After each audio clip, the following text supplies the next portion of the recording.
वानर रुक। मूर्ख वानर, वो मेरा आ रहा है, दे मुझे। हट हट।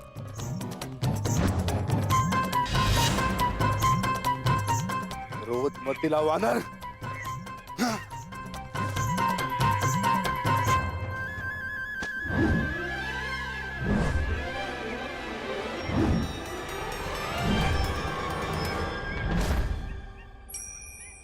समझ नहीं आता, अभी ये वानर उस वृक्ष पे था, इतनी लंबी छलांग, ये कैसे संभव है?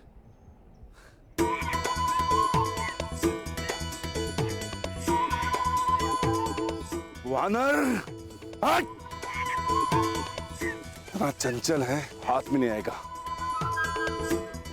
कुछ तो करना होगा।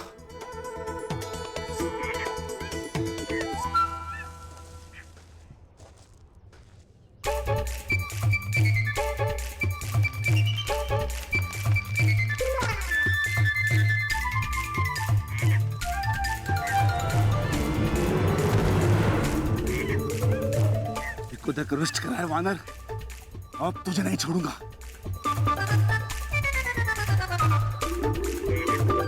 रुक वानर, रुक।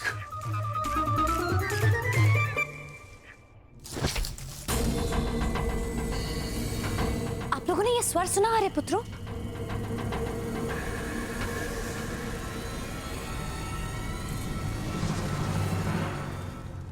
कुछ नहीं है पांचाली, गुफा के द्वार पर कोई वन्य जीव होगा।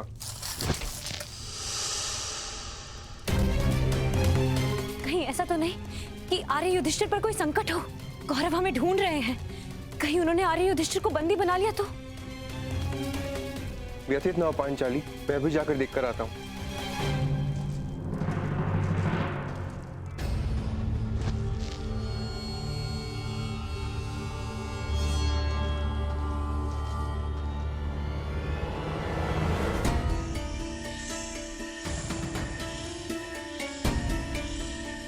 कौन है?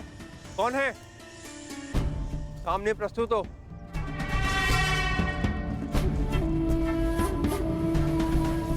कौन है?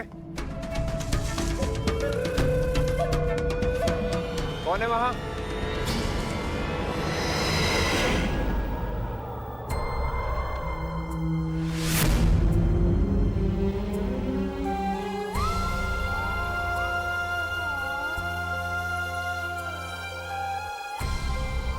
हे प्रभु, ये कैसे अनिष्ट का संकेत?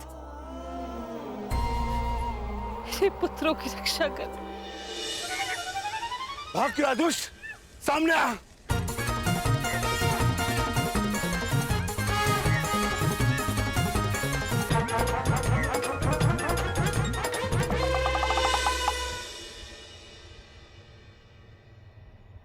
मूर्ख वानर, अब मैं तुम्हें नहीं छोड़ूंगा।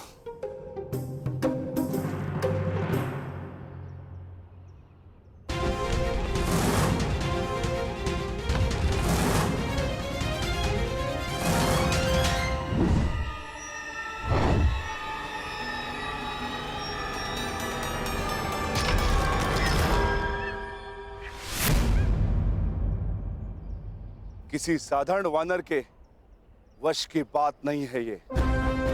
कौन हो तुम?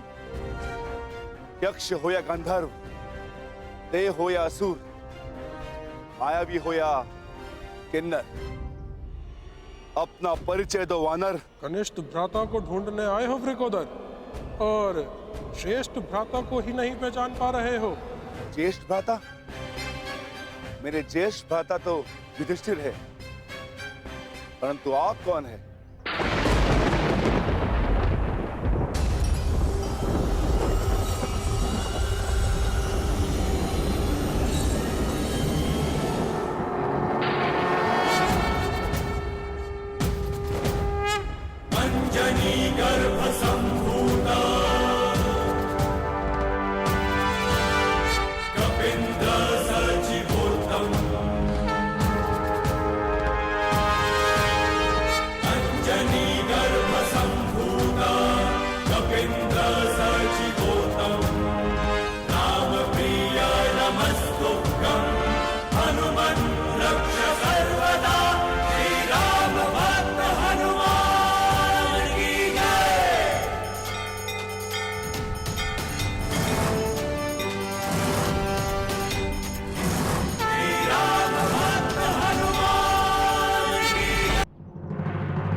महारुद्रावतार, पवन सुत, केसरी नंदन, महाबली हनुमान।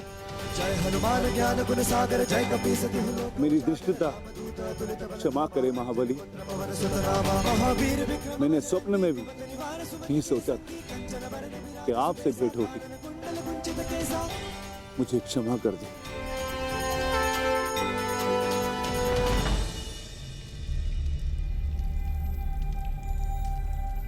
कितना समय हो गया है आर्य सहदेव? आर्य नकुल को तो अभी तक आ जाना चाहिए था। कहीं वो किसी संकट में तो नहीं?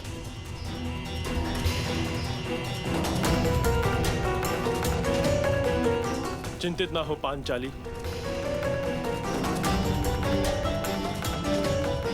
हम पांचों एक दूसरे की ढाल हैं।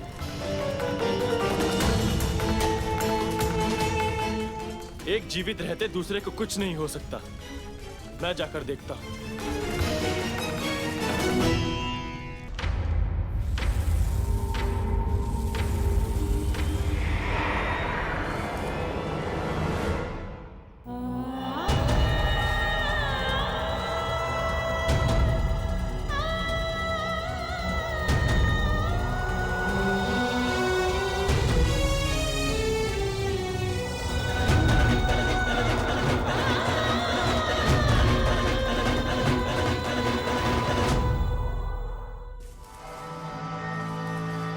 कौन है वहां?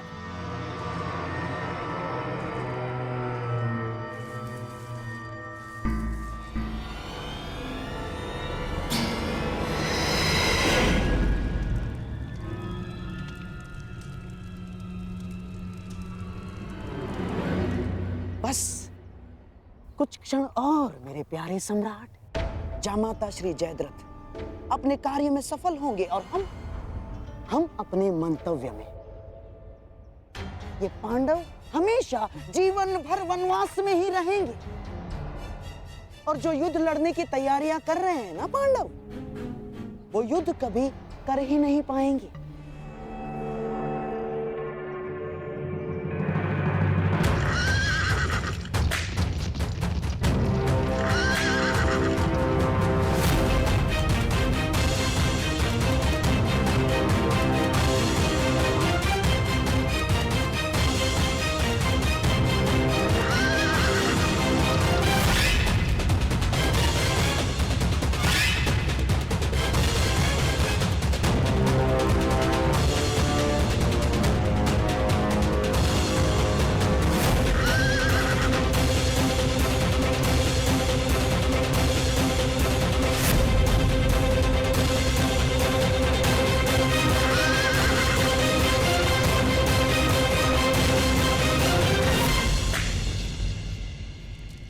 आर्य नकुल, आर्य सहदेव,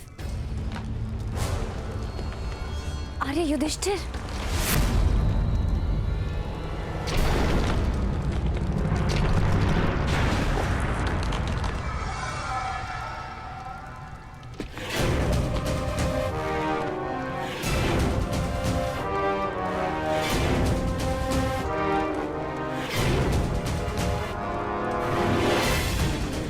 पांचाले,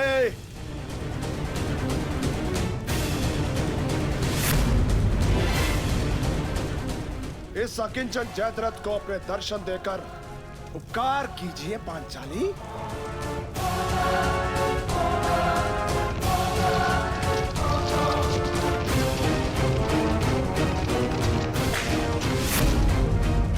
मैं जानता हूं पांचाले, तुम इसी गुफा में छुपी हुई हो।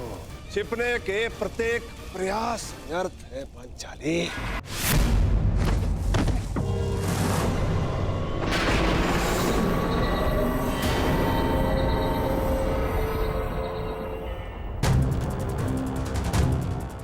इतना विलंब हो गया है। अब तक तो नकुल को आ जाना चाहिए था।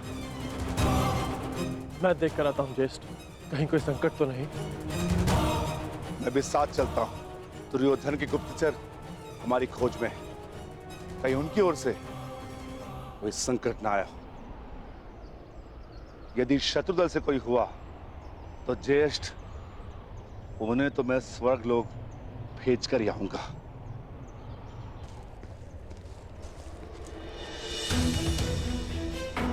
नकुल! नकुल! नकुल! नकुल! भ्राता भीम! नकुल! नकुल!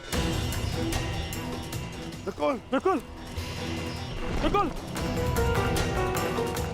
उठ जा। नकुल! देखिए ना भ्राता भीम, क्या हुआ है नकुल को? ये कुछ बोल क्यों नहीं रहा? नकुल! नकुल उठ जा। नकुल!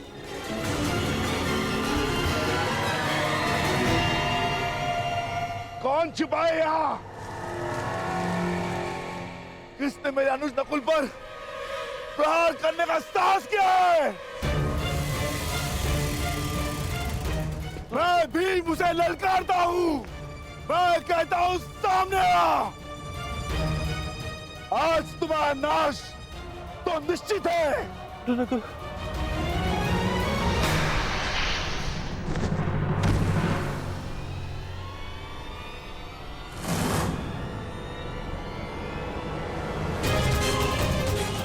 अरे ये क्या हो गया?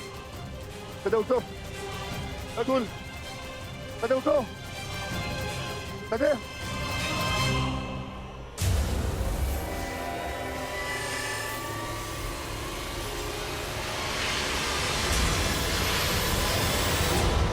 भ्राता भीम!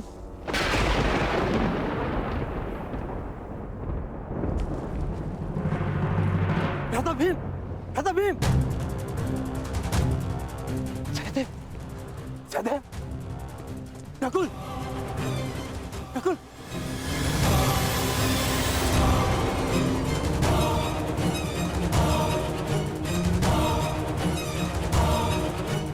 जो महाबली भीम को गिरा सके वो किसी सामान्य मनुष्य की वश की बात नहीं।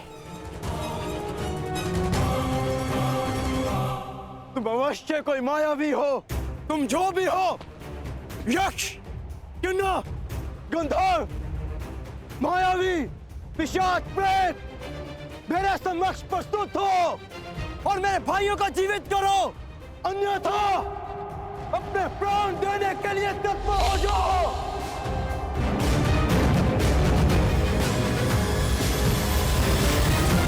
मैं धनुधारी अर्जुन तुम्हें ललकारता हूं।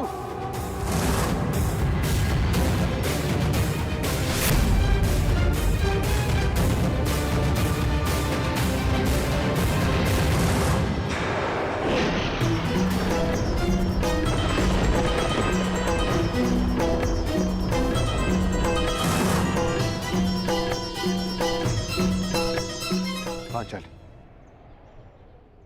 ये भाला तुम्हारी सुरक्षा के लिए। मैं अपने अनुज को ढूंढने जा रहा हूं। मैं भी साथ चलूंगी आर्या। नहीं पांचाली, संकट पता नहीं कितना बड़ा होगा। ये भाला अपने पास रखो। और हाँ, यदि मैं ना लौटा तो तुम सुरक्षित पांचाल लौट जाना। परंतु पांचाली, ये मेरी आज्ञा है।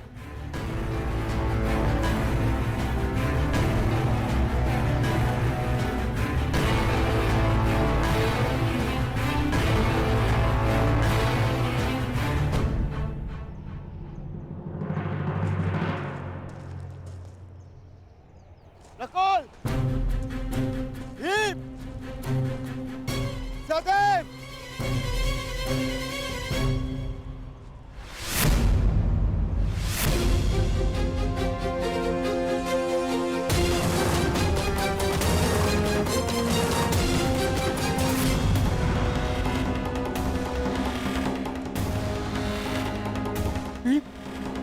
भीम! उठो भीम! सहदेव! सहदेव! नकुल, आंखें खोलो! अर्जुन! अर्जुन, अपनी आंखें खोलो अर्जुन! उठो मेरे अनुजो! उठो! उठो अनुजो, उठो!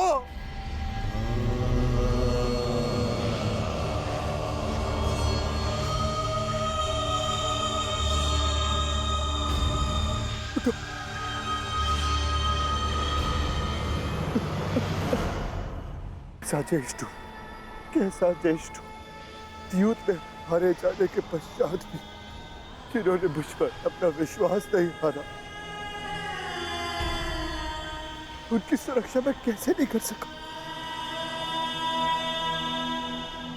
क्या उत्तर दूंगा, क्या उत्तर दूंगा मैं माता कुंती को, क्या उत्तर दूंगा मैं पांचाली को, क्या उत्तर दूंगा मैं उन्हें।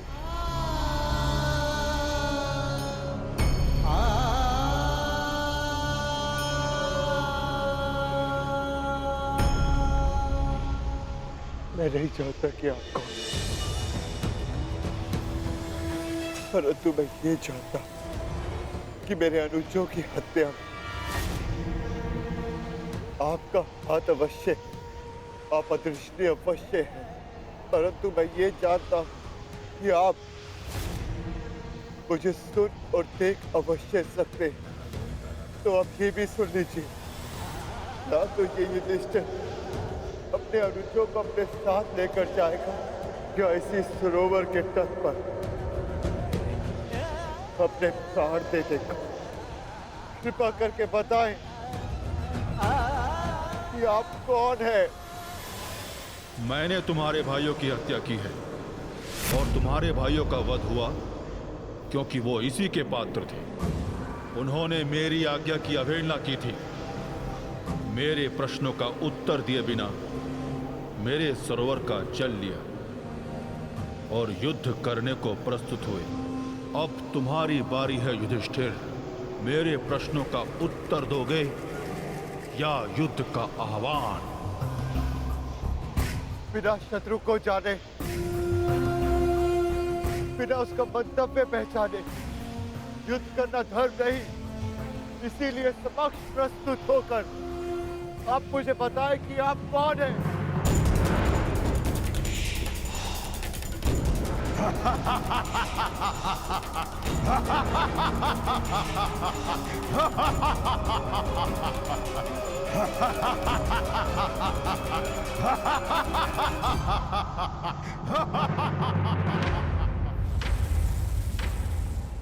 मैं यक्ष नायक हूं और ये सरोवर मेरा है।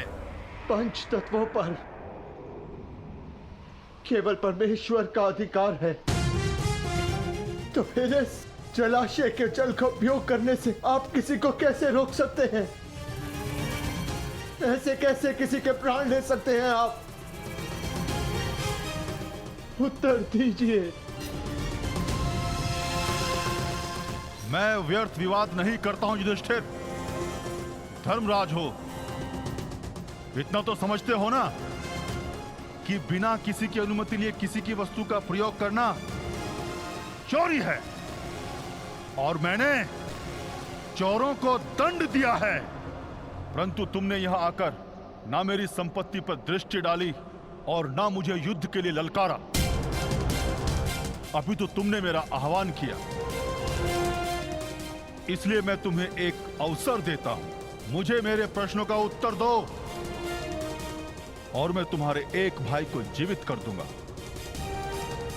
बोलो, स्वीकार है?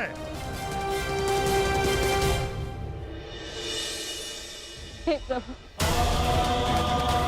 मैं नहीं जानती ये कैसी लीला है, परंतु इस मां की परीक्षा मत लो। मेरे पुत्रों की रक्षा करो प्रभु, मेरे पुत्रों के। अपने भाइयों के पश्चात मुझे अपने जीवन का कोई मोह नहीं है महोदय।